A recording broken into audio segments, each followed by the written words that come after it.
بسم اللہ الرحمن الرحیم۔ میری دوستوں سے گزارش ہے کہ ویڈیو کو لائک کریں، شیئر کریں اور چینل کو سبسکرائب کر دیں۔ ساتھ میں بیل آئیکن کا بٹن بھی دبا دیں تاکہ نئے آنے والی ویڈیوز آپ تک پہنچتی رہیں۔ عثمانی فوجوں کا الجزائر شہریوں کی درخواست پر ان کی مرضی سے آنا۔ عثمانی فوجوں کی یہ آمد جنگ یا فوجی فتح کی صورت میں نہیں تھی جو شہریوں کی مرضی کے خلاف ہو۔ الجزائر شمالی افریقہ کا وہ پہلا صوبہ ہے جو عثمانی سیادت میں داخل ہوا اور بحر متوسط میں عثمانی سلطنت کی جہادی تاریخ کا مرکز بن گیا۔ اس کے بعد اس نے شمالی افریقہ کی تمام اقالیم میں اپنے اثر و رسوخ کو بڑھانے کی کوشش کی تاکہ پورے علاقے کو اسلام کے جھنڈے کے نیچے اکٹھا کیا جا سکے اور اندلس کے مسلمانوں کو ان وحشیانہ کارروائیوں اور ظلم و ستم سے نجات دی جائے جو ہسپانوی نصرانیوں کی طرف سے ان پر روا رکھا جا رہا تھا۔ سلطان سلیم کا زمانہ اسلام اور مسلمانوں کی حفاظت کی غرض سے شمالی افریقہ کے صوبوں میں عثمانی نوز کو بڑھانے کی بالکل ابتدائی کوشش تھی۔ ان کے بیٹے سلیمان قانونی نے اس جہادی سلسلے کو آگے بڑھایا۔ سلطان سلیم نے اپنے دینی بھائیوں کی آواز پر لبیک کہا اور دولت عثمانی شمالی افریقہ کے ساحلوں پر مضبوط بحری بیڑا بنانے میں لگ گئی۔ یہ بیڑا شروع سے ہی ان دونوں بھائیوں عروج اور خیر الدین باربروسا کے نام مربوط ہو گیا۔ جدید سیاسی اور عسکری صورتحال میں خیر الدین باربروسا کے سامنے دو محاذ تھے جن میں اس نے جنگ آزما ہونا تھا۔ ہسپانوی محاذ ہسپانیوں کو ان بلوں سے نکالنے کے لیے جن میں وہ گھسے بیٹھے تھے۔ خیر الدین باربروسا نے انابا اور کالا کو اپنے ساتھ ملا لیا جو الجزائر کے مشرق میں واقع تھے اور ہسپانوی پر واضح کامیابی حاصل کر کے 1529 میں ایک جزیرہ پر واقع ہسپانوی قلعہ بینون کو فتح کیا جو الجزائر کے شہر کے سامنے تھا۔ خیر الدین 20 روز تک اپنی توپوں کے ذریعے اس پر گولہ باری کرتا رہا حتیٰ کہ قلعہ کی دیواریں منہدم ہو گئی۔ اس کے بعد وہ قلعہ میں داخل ہوا۔ ایک بہت بڑا لشکر بھی ساتھ تھا جو 45 جہازوں پر سوار تھا۔ یہ جہاز ساحل سے آئے تھے۔ اس قلعے کا فائدہ اپنے بڑے بڑے افسروں کے ساتھ قید ہو گیا۔ 1529 کو خیر الدین کا بینون پر قبضہ کرنا اس کو الجزائر کا نام دینے کی پہلی بنیاد شمار کیا جاتا ہے۔ اس تاریخ سے الجزائر کی بندرگاہ مغرب اوسط کا بڑا دارالحکومت بن گیا بلکہ بعد میں پورے عثمانی شمالی افریقہ کا دارالحکومت بن گیا اور الجزائر کی اصطلاح الجزائر کے صوبے کے لیے 18ویں صدی کے آخر تک استعمال ہوتی رہی۔ داخلی محاذ مغرب اوسط جو بنی زیان، منزیون اور بعض دوسرے چھوٹے چھوٹے قبائل کی سازشوں کا اخار بن چکا تھا۔ اس متحد کرنا دوسرا محاذ تھا جس پر خیر الدین باربروسا نے جنگ کرنا تھی، لیکن دولت عثمانیہ کے نام کی وجہ سے وہ پورے علاقے میں نفوذ کرنے میں کامیاب ہو گیا اور چھوٹی چھوٹی امارات عثمانی فرمانروائی کے زیر نگی ہو گئی تاکہ اس عظیم طاقت کی وجہ سے ہسپانیہ کی صلیبی کارروائیوں اور زبردستی نصرانی بنائے جانے کے عمل سے محفوظ رہ سکیں۔ اور کچھ زیادہ عرصہ نہیں گزرا ہوگا کہ خیر الدین بعض اہم داخلی شہروں قسطنطنیہ جیسے میں عثمانی اثر و رسوخ قائم کرنے میں کامیاب ہو گیا۔ خیر الدین الجزائر کی نوخیز سلطنت کی قوت کی بنیاد رکھنے میں کامیاب ہو گیا۔ سلطان سلیمان قانونی سے اسے عثمانی امداد برابر مل رہی تھی۔ اس نے اندلس کے ہزاروں مسلمانوں کو نصرانی ظلم و ستم سے نکال لانے میں کامیابی حاصل کی۔ 936 ہجری مطابق 1529 عیسوی میں 36 جہازوں کو 7 پارٹیوں میں بحر متوسط کے مغربی علاقے میں ہسپانوی ساحلوں کی طرف روانہ کیا۔ اللہ تعالیٰ کے فضل و کرم سے دولت عثمانیہ کی امداد اور الجزائر کی دولت کی متنوع اور ذرائع مثلاً ٹیکسز، قیدی مال غنیمت، زکوٰۃ، عشرہ جزیہ، ملی اخراج، حکام اور مختلف قبائل کے سرداروں کی طرف سے دیے جانے والے جائیداد ٹیکس کی بدولت الجزائر کا ملک ایک طاقتور اقتصادی مرکز کی حیثیت اختیار کر گیا تھا۔ شمال افریقہ میں خیر الدین کی کامیابیوں نے ہسپانیہ کو بہت نقصان پہنچایا۔ ہسپانیہ پر چارلس پنجم کی حکومت تھی جو رومانیہ کی مقدس سلطنت کا شہنشاہ تھا۔ اس دور میں یہ مقدس نصرانی سلطنت ہسپانیہ، بیلجیم، ہالینڈ، جرمنی، آسٹریا اور اٹلی تمام علاقوں کو شامل تھی۔ رومانیہ کی یہ مقدس سلطنت مسیحی یورپ کا دفاع کر رہی تھی اور مشرق اور وسط یورپ میں عثمانی خطرات کا راستہ روک کے کھڑی تھی۔ لہٰذا یہ کہنا ممکن ہے کہ چارلس تھامسن اور الجزائر کے افسروں کے درمیان پائی جانے والی چپکلس شمالی افریقہ میں عثمانی سلطنت کے خلاف جدید حربی محاذ کی گویا فتح تھی۔ اس لیے چارلس نے صرف الجزائر کے سالوں پر اچانک کیے جانے والے حملوں پر بھی اکتفا نہ کیا، بلکہ 940 ہجری 1533 عیسوی میں شمالی افریقہ میں جاسوسی کے لیے اپنا ایک نمائندہ بھی بھیجا جو فوجی افسر تھا اور اس کا نام اوشودو سلا تھا۔ یہ فوجی افسر جو دراصل جاسوس تھا، تیونس کے اطراف جوانب میں گھوما پھرا۔ وہاں سے اس نے افسیوں کو چارلس تھامسن کے ساتھ تعاون کے لیے تیار پایا۔ اس نے افسیوں کو ڈرایا کہ عثمانی تیونس پر حملہ کر کے اس پر قبضہ کر لینے کے فکر میں ہیں۔ اس نے اس بات کا بھی ذکر کیا کہ یہ قبضہ عثمانیوں کے افریقہ پر قبضے کو بھی آسان بنا دے گا، پھر اس کے بعد وہ اندلس کو واپس لینے کی فکر کریں گے، اور یہاں وہ بات ہے کہ جس سے مسیح دنیا ڈر رہی ہے۔ تیونس میں حفصی مملکت کی سیاست مسلسل انتحاد کی طرف جا رہی تھی۔ سلطان حسن بن محمد حفصی کا ملک میں کردار کوئی بہتر نہیں تھا۔ اس نے اپنے بھائیوں کو قتل کروا دیا تھا۔ تیونس کے اندر حالات دیگر گو تھے۔ بعض لوگوں نے سلطان حفصی کی عطیت کا قلادہ گلے سے اتار پھینکا تھا۔ حسن کا بھائی امیر رشید اپنے بھائی سے فرار ہو کر عرب کے بادیہ نشینوں کے ہاں صحرا میں اقامت گزین ہو گیا تھا۔ اسے خوف تھا کہ کہیں حسن اسے قتل نہ کر دے۔ پھر رشید الجزائر گیا اور اپنے بھائی کے خلاف مدد اور حمایت کی درخواست کی۔ خیر الدین نے مدد فراہم کرنے کی حامی بھر لی، کیونکہ حفصیوں کی کمزوری کی وجہ سے وہ پہلے ہی سے تیونس پر نظر رکھے ہوئے تھا۔ تیونس کے حکمران خاندان میں شدید اختلافات تھے۔ دوسرے، یہ بڑی اہمیت کی حامل سلطنت تھی جس سے سسلی کی ابنائے پر نظر رکھی جا سکتی تھی اور اس پر قبضہ کر کے بحر متوسط کے مشرق اور مغربی ساحل پر واقع شہروں کے درمیان مواصلات اور آمد و رفت کو روکا جا سکتا تھا۔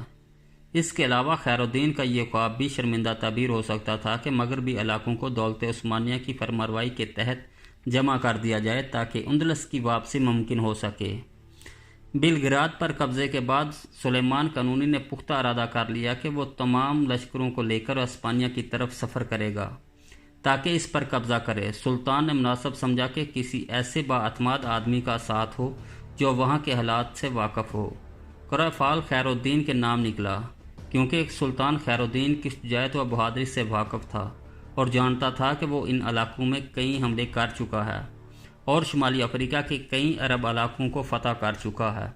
سلیمان نے خیر الدین کے نام خط لکھا اور اسے حکم دیا کہ کسی قابل اعتماد آدمی کو نائب بنا کر فوراً میرے پاس آ جاؤ، اور اگر ایسا آدمی نہ ملے تو پھر اپنے کسی نائب کو میرے پاس بھیج دو۔ سلطان نے یہ خط لکھ کر سنان جوشی نامی شخص کے ہاتھ اسے الجزائر بھیج دیا۔ ایلچی جب الجزائر پہنچا اور سلطان کا خط خیر الدین کے سپرد کیا تو اس نے خط کو بوسہ دے کر اپنے سر پر رکھ لیا۔ اس کے بعد جب خط پڑھا اور اس میں جو لکھا تھا اس سے آگاہی ہوئی تو ایک بہت بڑی میٹنگ کی جس میں تمام علماء، مشائخ و مختلف شہروں کے سرداروں نے شرکت کی۔ ان کے سامنے دوبارہ خط پڑھا اور انہیں بتایا کہ اس حکم سے سرتابی ممکن نہیں۔ جب بحر متوسط میں موجود نصرانی بحریہ کے سردار آندریا دوریا نے یہ بات سنی کہ سلطان ہسپانیہ کی فتح کا عزم کر چکا ہے اور اس مقصد کے لیے خیر الدین کو بلا بھیجا ہے، تو اس نے سلطان سلیمان کو اس سفر سے روکنے کے لیے یہ خبر الجزائر میں موجود مسیح قیدیوں میں مشہور کر دی کہ ہسپانیہ کی حکومت الجزائر پر حملہ کر کے اپنے قیدیوں کو رہائی دلانے کا عزم کر چکی ہے۔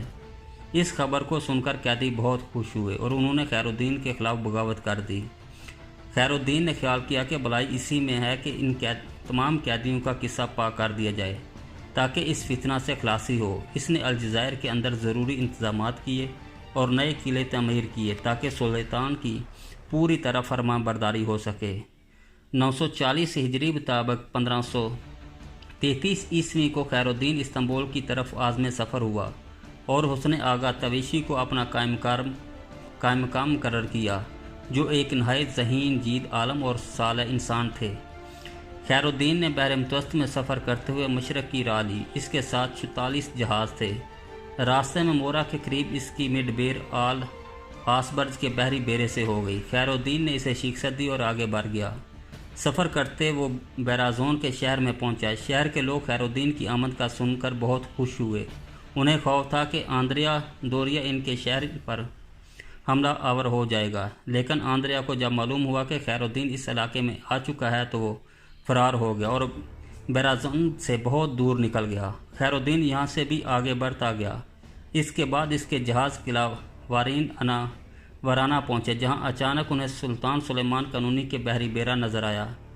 اس سے مل کر خیر الدین اور اس کے ساتھی بہت خوش ہوئے۔ پھر یہ قافلہ کراؤن پہنچا۔ یہاں سے خیر الدین نے سلطان کے نام ایک خط لکھا، اسے اپنی آمد سے مطلع کیا اور حاضر خدمت ہونے کی اجازت طلب کی۔ سلطان نے اسے جواباً خط لکھا اور حاضر خدمت ہونے کی اجازت دی۔ خیر الدین نے کراؤن کو الوداع کہا اور مسلسل سفر کرتا رہا، حتیٰ کہ استنبول پہنچ کر لنگر انداز ہو گیا۔ اس دور میں یہ معمول تھا کہ جب بھی کوئی خوشی کی خبر ہوتی تو توپوں سے گولے داغے جاتے۔ خیر الدین دربار میں حاضر ہوا اور سلطان کے سامنے کھڑا ہو گیا۔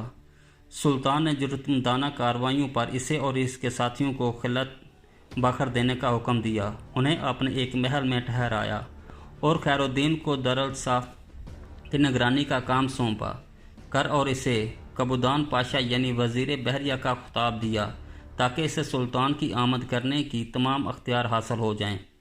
ان دنوں صدر اعظم حلب میں قیام پذیر تھا۔ جب اسے معلوم ہوا کہ خیر الدین سلطان کی خدمت میں حاضر ہونے کے لیے استنبول آیا ہوا ہے تو وہ خیر الدین کو ملنے کے لیے بےتاب ہو گیا، کیونکہ اس کے غزوات اور مسیحوں کو ذلت امیز شکست دینے کی خبریں ان کے پاس پہنچتی رہتی تھیں۔ صدر اعظم نے بادشاہ کے نام عریسہ لکھا اور خیر الدین سے ملاقات کرنے کی خواہش کا اظہار کیا۔ سلطان نے خیر الدین کو پیغام بھیجا اور صدر اعظم کی اس خواہش سے آگاہ کیا۔ خیر الدین نے موافقت میں جواب دیا اور حلب کی طرف عازم سفر ہوا۔ صدر اعظم نے خیر الدین کی آمد پر حلب میں ایک بہت بڑے جشن کا اہتمام کیا اور اسے ایک شاندار محل میں ٹھہرایا۔ خیر الدین کے حلب پہنچنے کے دوسرے دن سلطان کی طرف سے ایک وفد بھی حلب پہنچ گیا۔ ان کے پاس خلعت تھی اور سلطان کا یہ حکم نامہ تھا، خیر الدین سلطان کے وزراء میں سے ایک ہیں، اس سے خلعت پہنائی جائے۔ ایک بہت بڑا دربار منعقد کیا گیا، اس میں خیر الدین کو وزارت کے خلعت پہنائی گئی اور اس کے بعد ایک نہایت ہی شاندار جشن کا اہتمام کیا گیا۔ یوں اسلام اور مسلمانوں کی ان خدمات کی غرض اعتراف میں خیر الدین کو حد درجہ تعظیم و تکریم ہوئی جو انہوں نے بحر متوسط کے اندر سر انجام دی تھی۔ وہاں سے خیر الدین استنبول لوٹا۔ سلطان نے ان کی غایت درجہ عزت کی۔ خیر الدین نے دارالسلطنہ فیکٹری کی دیکھ بھال شروع کر دی، جیسا کہ سلطان نے اسے حکم دیا تھا۔ جب جدید بحری بیڑا تیار ہو چکا تو خیر الدین اس طاقتور بحری بیڑے کو لے کر دریائے نیل سے جنوب کو اٹلی کے سالوں کی طرف روانہ ہوا۔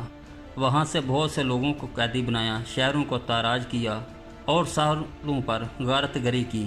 اس کے بعد سسلی کے جزیروں کی طرف متوجہ ہوا اور کورن اور لیبیا نامی جزیروں کو واپس لے لیا۔ سلطان سلیمان خیر الدین باربروسا کے ساتھ تیونس کی اہمیت اور دولت عثمانیہ کی حکمت عملی میں اس کی ضرورت کے بارے مشورہ کیا کرتا تھا تاکہ اندلس کی واپسی کے ہدف کو حاصل کیا جا سکے۔ اپنے جغرافیائی موقع محل کی وجہ سے تیونس دولت عثمانیہ کے لیے خاص اہمیت رکھتا تھا، کیونکہ یہ افریقہ کے شمال ساحل کے درمیان میں واقع تھا۔ اس کا درمیانی علاقہ الجزائر اور طرابلس کے درمیان پڑتا تھا اور اٹلی کا ملک جو رومانیہ کی مقدس شہنشاہیت کا ایک بازو خیال کیا جاتا تھا اس کے قریب تھا۔ اس مقدس شہنشاہیت کا دوسرا بازو ہسپانیہ تھا۔ اس کے علاوہ تیونس مالٹا کے قریب تھا جو ایک جزیرہ تھا اور شہنشاہ خامسن کے حلیف مقدس یوحنا کے گھڑسواروں کا مستقر تھا۔ یہ گروہ مسیحیوں میں سے مسلمانوں کے ساتھ عداوت رکھنے والا سب سے سخت گروہ تھا، حد درجے کا متعصب اور ہمیشہ مسلمانوں کو نقصان پہنچانے کے در پہ رہتا تھا۔ پھر بحر متوسط میں بحری مواصلات کو کنٹرول کرنے کے لیے تیونس کی بندرگاہیں روشن امکانات مہیا کرتی تھیں۔ ان تمام عوامل کی بدولت تیونس کی عسکری اہمیت بہت بڑھ گئی تھی۔ اٹلی کے جنوبی ساحلوں اور سسلی کے جزیرے پر حملہ آور ہونے کے بعد خیر الدین کے سامنے دوسرا اہم مرحلہ تیونس کا تھا تاکہ دولت عثمانیہ کے لائے عمل کو عملی جامہ پہنایا جا سکے، جس کے تحت شمالی افریقہ سے ہسپانیہ کا خاتمہ مقصود تھا۔ اس کی حیثیت اندلس کو واپس لینے کے لیے مقدمہ تبیش کی تھی، جیسا کہ گزشتہ سطور میں گزر چکا ہے کہ خیر الدین باربروسا نے سلطان کے نام اپنے خط میں اس طرف اشارہ کیا تھا۔ یہ خط باربروسا نے سلطان کے بلانے سے پہلے 940 ہجری مطابق 1533 عیسوی میں سلطان کی خدمت میں ارسال کیا تھا۔ خیر الدین نے کہا تھا، اگر مجھے اشتراک عمل کی سعادت نصیب ہوئی تو میرا ہدف نہایت ہی تھوڑے وقت میں ہسپانوی فوجوں کو افریقہ سے نکال باہر کرنا ہے۔ ممکن ہے اس کے بعد آپ یہ خبر سنیں کہ قرطاجہ کو واپس لینے کے لیے مغربیوں نے ہسپانیہ پر دوبارہ فوج کشی کی ہے، اور یہ کہ تیونس آپ کے زیر نگی ہو گیا ہے۔ اس سے آگے میں نہیں چاہوں گا کہ آپ کے اور مشرق کی طرف آپ کی فوجوں کی پیش قدمی کے درمیان حائل ہو جاؤں۔ بالکل نہیں، کیونکہ اس سے آگے میری ضرورت نہیں ہوگی، کیونکہ آپ کے پاس نہ تو فوج کی کمی ہے اور نہ تجربہ کی۔ پھر ایشیا افریقہ میں آپ کی جنگیں بری نوعیت کی ہوں گی، جس میں بحریہ کی ضرورت نہیں ہوگی۔ رہا دنیا کا یہ تیسرا حصہ، تو اس کے لیے مجھے آپ کے بحر کا صرف ایک حصہ چاہیے۔ یہ میرے لیے کافی ہوگا، کیونکہ اس حصے کا آپ کی فرمانروائی کے سامنے سرنگو ہونا ضروری ہے۔ عثمانی بحریہ خیر الدین کی قیادت میں تیونس کے ساحلوں پر پہنچ گئی۔ اس کے بعد خیر الدین اندابا نامی شہر کی طرف مڑا، یہاں سے کچھ امداد حاصل کی اور پھر نظرت کی طرف بڑھا، پھر حلق الداد کا رخ کیا اور اس پر بغیر کسی مشکل کے قبضہ ہو گیا۔ خطبہ اور علماء کی طرف سے خیر الدین کا استقبال کیا گیا، انہوں نے اس کی خوب عزت افزائی کی۔ اسی دوران وہ تیونس کی طرف بڑھا تو سلطان حسن بن محمد حفصی ہسپانیہ کی طرف فرار ہو گیا۔ خیر الدین نے رشید کو، جو حسن بن محمد کا بھائی تھا، تیونس کا امیر مقرر کیا اور اعلان کیا کہ آج سے تیونس دولت عثمانیہ کا حصہ ہے۔ یہ اس وقت کی بات ہے جب مغربی بحر متوسط علاقوں پر عثمانی چھا چکے تھے۔